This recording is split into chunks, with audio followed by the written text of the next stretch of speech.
Let me tell you something right now. When God doesn't want you with someone, it's not because He's trying to punish you.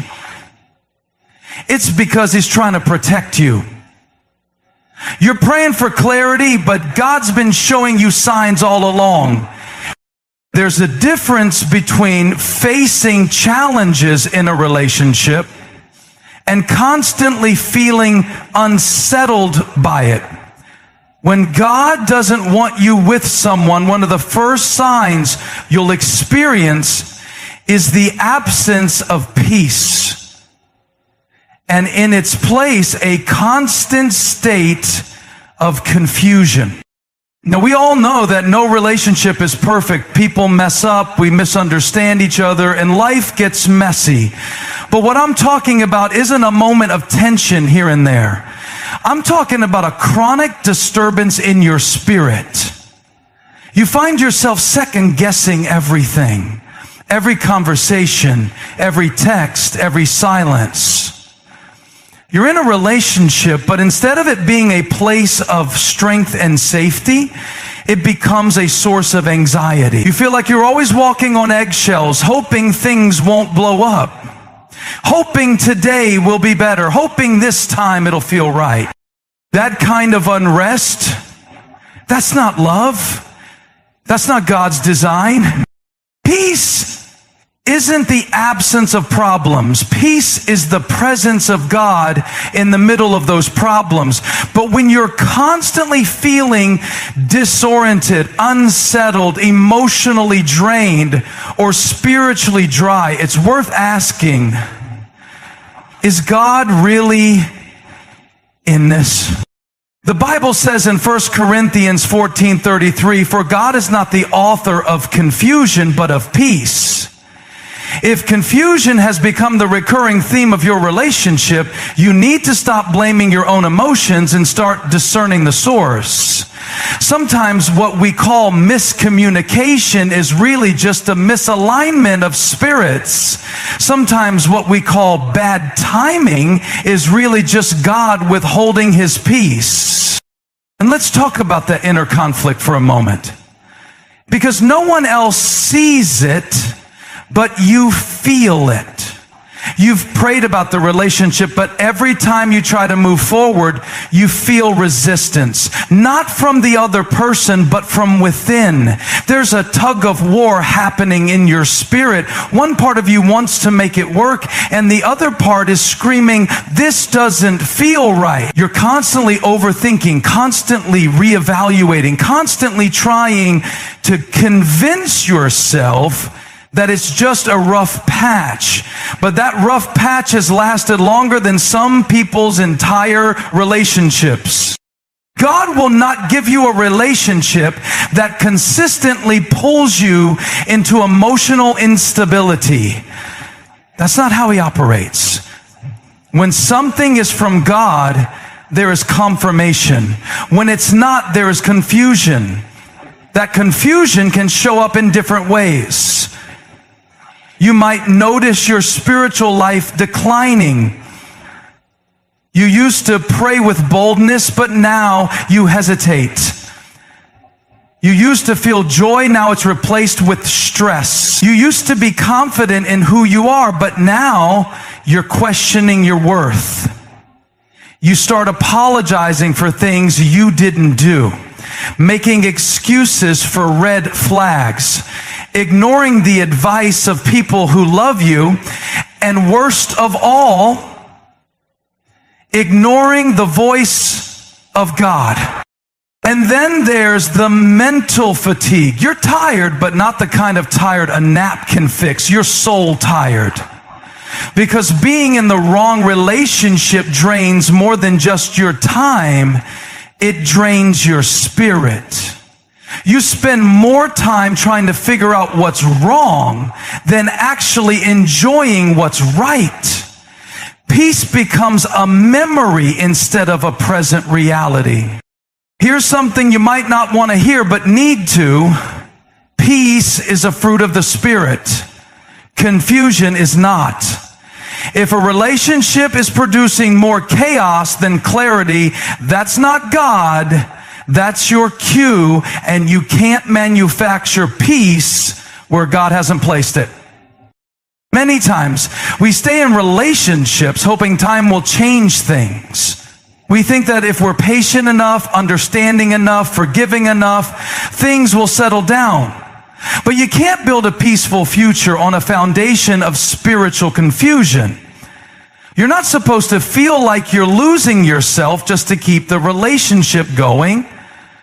God doesn't want you to sacrifice your emotional health, your spiritual stability, or your peace of mind just to say you're not alone.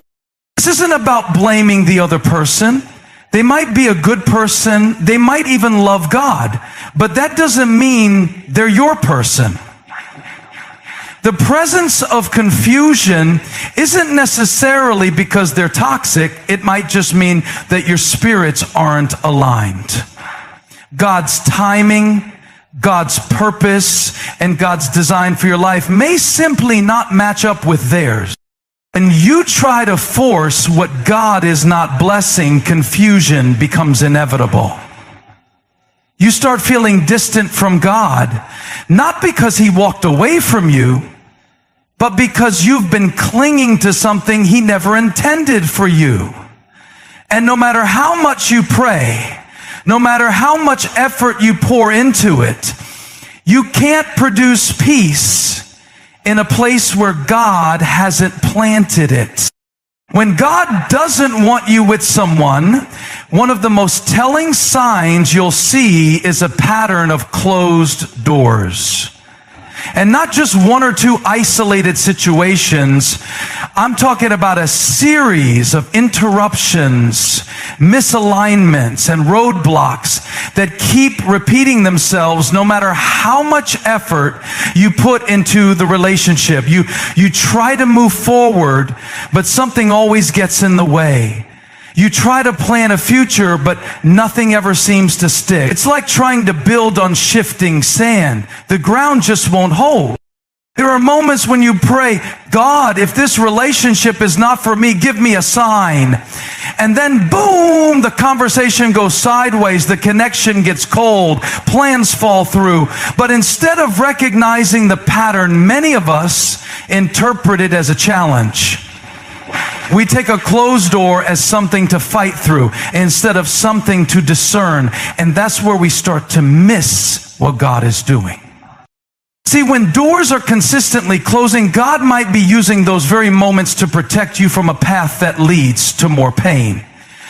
And yet we press on, we rationalize, we say things like, maybe we just need more time, or it's just bad luck, or the enemy is attacking our relationship. But not every obstacle is an attack. Some are assignments. God's way of redirecting your steps. Look back at how many times you've tried to make the relationship work. Think about how many second chances you've given. Think about how often you've said, this time will be different. But it never is. Things improve for a little while only to fall apart again. Communication keeps breaking down. Trust never quite rebuilds. The distance keeps growing.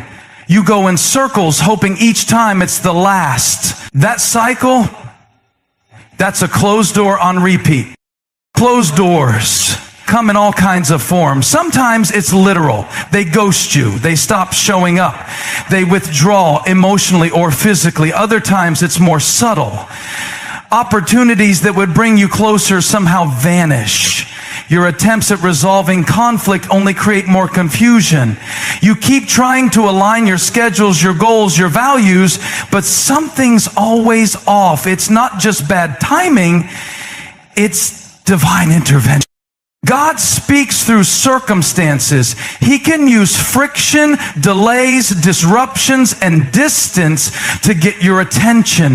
The issue is not that God isn't speaking, it's that we often don't want to hear what He's saying. Because when your heart is attached to someone, it's hard to accept that the thing you want most might not be what's best for you. So instead of stepping back and seeking clarity, we push harder. We pray more, not for guidance, but for the outcome we already want. But faith is not about forcing, it's about following. And what if the repeated closed doors are actually a form of mercy? What if God is saving you from years of disappointment, compromise, or even heartbreak? You see, God doesn't always stop things with a loud crash. Sometimes He closes the door quietly and waits to see if you'll keep knocking or finally walk away. Sometimes the biggest test isn't whether you can hold on, it's whether you're willing to let go. There's also the emotional toll of chasing open doors that God keeps closing. It wears you down. You get tired. Tired of trying to make plans with someone who won't commit. Tired of explaining yourself over and over. Tired of sacrificing and adjusting only to be met with resistance. That exhaustion? That's not love. That's the cost of ignoring closed doors. And even if the relationship looks good on the outside, people think you're perfect together. The pictures are cute. The chemistry is strong. God doesn't bless appearances, He blesses obedience. And if you've been feeling a tension in your spirit every time the relationship tries to move forward, you've got to stop and ask, what is God trying to show me here? God doesn't close doors to punish you. He does it to redirect you toward what He has prepared for you. But until you're willing to stop trying to force what isn't flowing, you'll keep running into the same walls. You'll keep cycling through the same frustrations. You'll keep wondering why peace never lasts. And sometimes it's not about something going wrong. Sometimes everything looks fine on the surface, but nothing clicks. Conversations feel forced. Connection feels inconsistent. The more you try to build, the more the foundation crumbles. Every time it starts to stabilize, something happens to shake it all over again. No matter how many times you try to restart, it just never settles. That's not coincidence. That's a closed door with a purpose. One of the clearest and most painful signs that God doesn't want you with someone is when the relationship begins to compromise your calling. It doesn't happen all at once. It starts quietly, subtly, slowly, almost invisibly. At first, it might look like healthy sacrifice. You start shifting your priorities to make the relationship work. You give up some time. You rearrange a few goals. You put certain dreams on pause. You call it maturity. You call it love. You say, this is what commitment looks like. But what starts as sacrifice quickly turns into suppression, the silencing of what God placed in you. And before you realize it, the relationship that was supposed to build you up is the very thing pulling you away from the very thing God put you on this earth to do. There's a difference between partnership and pressure. There's a difference between compromise and compromise of purpose. When you're with the right person, you should feel more clarity about your assignment, not confusion. The right person doesn't compete with your calling, they support it. But when you're not in alignment, what begins to happen is this slow erosion of passion. You used to feel fire in your soul for certain things, serving, leading, writing, creating, building, teaching. But now those things feel distant. They're no longer accessible because your emotional bandwidth is consumed by a relationship that demands more and gives back less. You were never meant to abandon the mission God gave you just to maintain a relationship. God never asked you to trade your purpose for companionship. That's not the cost of love. That's a sign of misalignment. And yet we ignore it. We keep telling ourselves, this is just a season. Once we get past this rough patch, I'll get back to my calling. But weeks turn into months, months turn into years, and the dreams that once made your heart beat faster have been reduced to distant memories. You were once motivated by vision. Now you're just managing survival. Pay attention to what's happening beneath the surface. You're losing your voice. You're shrinking your ambition. You're censoring your spirit to keep the peace. You avoid certain conversations because you know they'll spark conflict. You downplay your faith, your discipline, your goals, your identity, just to avoid rocking the boat. But the longer you stay in a place that doesn't respect your calling, the more that calling starts to wither. And sometimes the compromise doesn't even look like conflict, it looks like distraction. It's not always toxic or dramatic. It can look like comfort. It can look like convenience. The relationship might be easy, familiar, even emotionally supportive, but it pulls you into complacency. It keeps you from stretching, from growing, from stepping into uncomfortable obedience. And if you're not careful, comfort will become a cage. We were never called to live small just to keep someone else feeling big. If the relationship causes you to continually shrink your presence, your potential, and your purpose, you have to ask yourself, at what cost am I keeping this connection? Because anything that consistently distracts you from God's calling is not just a red flag, it's a spiritual blockage. Your calling isn't just about what you do, it's about who you're becoming. It's the character God is shaping in you, the passions He's placed in you, the people He's called you to serve. So when the relationship starts eroding your identity, taming your authenticity, or replacing your spiritual hunger with emotional dependence, that's not just bad for your life, it's dangerous for your soul. You may have noticed how your time with God has changed. You're still praying, but the fire feels dimmer. You're still in church, but you're distracted. You're hearing the word, but you can't seem to apply it like you used to. That's what happens when your focus shifts from your calling to your connection. You start building around a person instead of building around purpose. You start answering to expectations instead of God's voice. Sometimes the enemy doesn't need to tempt you with sin. He just needs to tie you to someone who makes you forget who you are. He doesn't need to destroy you. He just needs to detour you.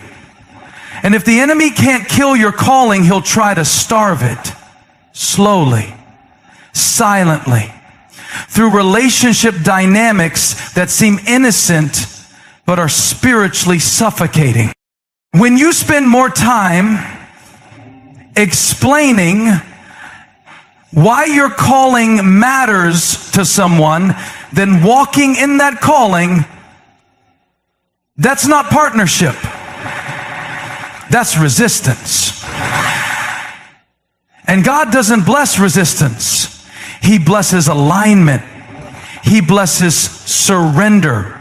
He blesses unity that pushes you toward your calling, not away from it. One of the most heartbreaking signs that God doesn't want you with someone is when you begin to experience a loss of identity and joy. At first, it might be so subtle you don't even notice. But over time, that feeling of losing yourself grows louder until one day you wake up and realize, who am I really anymore? The person you once were, the person God created you to be, feels distant, almost like a stranger. We all know joy is a gift from God. It's not something we manufacture or fake. Joy is the fruit of a spirit aligned with God's purpose and peace. It bubbles up from a heart that's free and whole. So when you start to lose that joy, it's a major red flag. Joy doesn't vanish because life is hard. It fades when you are in a place that is not life-giving. This loss of identity and joy doesn't happen overnight. It happens through a series of small compromises. You stop speaking your truth because it causes tension. You soften your opinions because you want to avoid arguments. You laugh less because the atmosphere feels heavy. You begin to mold yourself into someone you think the other person will accept better. But in doing that, you're walking away from the very essence of who God made you to be. God made you unique with your own gifts, your own voice, your own personality. When you start to lose that uniqueness in a relationship, it's a sign that something's wrong. You may start feeling like you have to perform or pretend. You stop being spontaneous because you don't want to upset the balance. You dim your light so the other person can shine.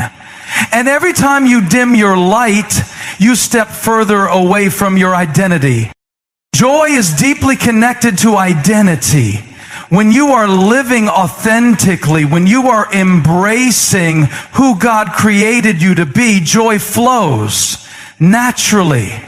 But when your identity gets compromised, joy is one of the first casualties. You might find yourself going through the motions, smiling, but feeling empty inside. You might be surrounded by people, but feel profoundly lonely. You might be doing things that once made you happy, but they no longer bring you satisfaction. And this loss of joy often comes with a growing sense of confusion and frustration. You wonder why you feel so unsettled when everything should be fine. You wonder why you can't just be happy when you have someone to share life with. But joy isn't just about circumstances. It's about connection. Connection with God, connection with yourself, and connection with the right people. When a relationship is out of God's will, it can feel like you're trapped in a fog. Your vision blurs, and so does your sense of who you are. The dreams you once had feel distant or irrelevant. You might find yourself apologizing for who you are or hiding parts of yourself to avoid conflict. The person you are when you're alone with God is different from the person you are around your partner.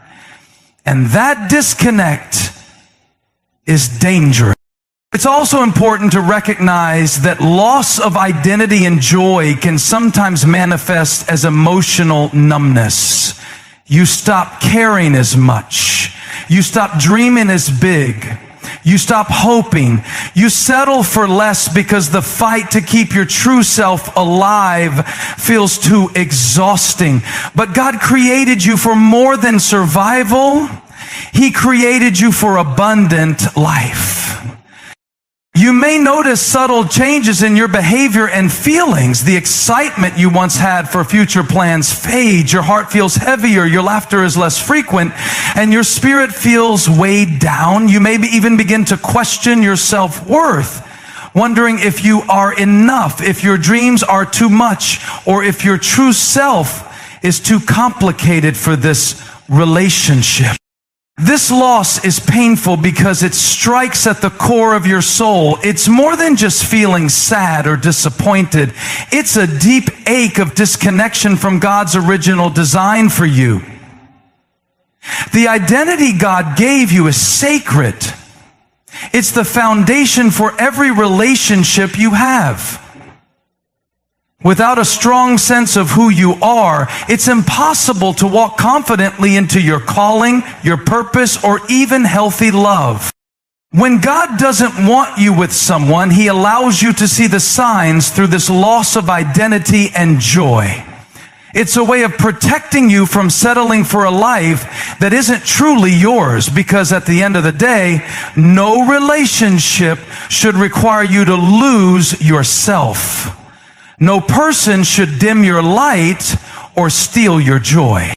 You were created to walk in freedom, joy, and the fullness of who God made you to be. So when those things start slipping away, it's not just a coincidence, it's a wake-up call. A call to return to your first love, to reclaim your identity, and to rediscover the joy that comes from living in alignment with God's purpose for your life. When you lose peace, face repeated closed doors, compromise your calling, and lose your identity and joy, God is gently redirecting you. Trust His timing and purpose. Holding on to what dims your spirit only delays the abundant life He has planned. Let go and embrace His perfect plan.